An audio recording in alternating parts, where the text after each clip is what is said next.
So, why do you still have a picture on your CV? In this episode, we are going to look at CV trends that are not really it in this time and era for the African job seeker and the general job seeker if you're looking for a job anywhere else. For starters, CV is your curriculum vitae. It's a document that shows what the experience you have, the schools you've gone to, in the need of a job. So, first of all, it should be limited to only 2 pages. 2 pages.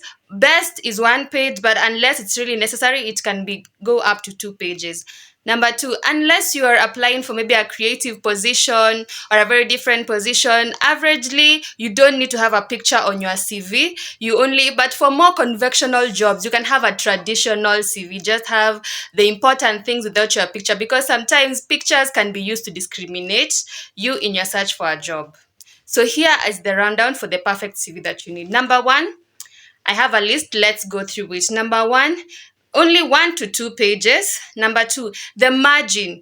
The CV margin should be 1 inch. For 2025, if you're applying for a job, the margin should be 1 inch. Yeah. The font, have a traditional font that is very acceptable in this kind of format. Have a font like the Times New Roman or the Arial. You can easily find that.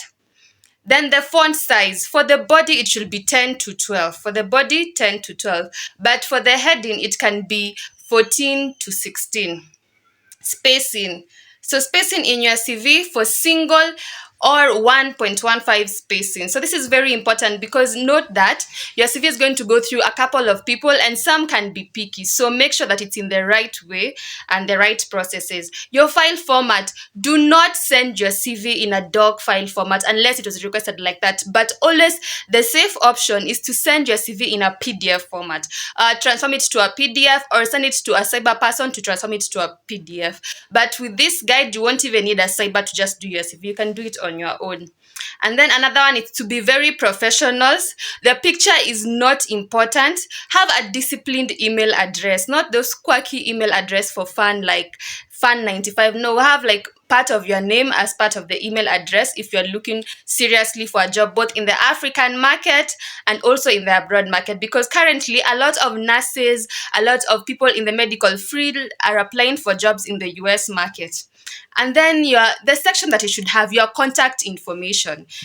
Contact information, that is your name, your telephone number, your address. Number two, a summary. Yeah. And then also your work experience if you have worked before, because this is very important for some of the companies. They need to know how you have practiced, for how long, especially if it was part of their requirements. But never ever cancel yourself. And then the education, you can put the year that you got admitted and when you finished. That information is important for them. And then skills.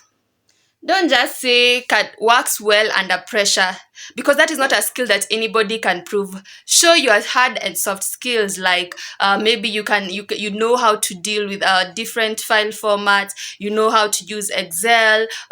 You have attached even some of your certificate that is now in the uploaded ones, the uploaded documents. And then any additional information that you might find is important in that need, and then any relevant information for that. So with this guide, you'll be able to have a very formal CV that can get you a job in an African market or a foreign market, and that is how it's done. So any questions in the comment section, but this is how you cover your CV and do it well.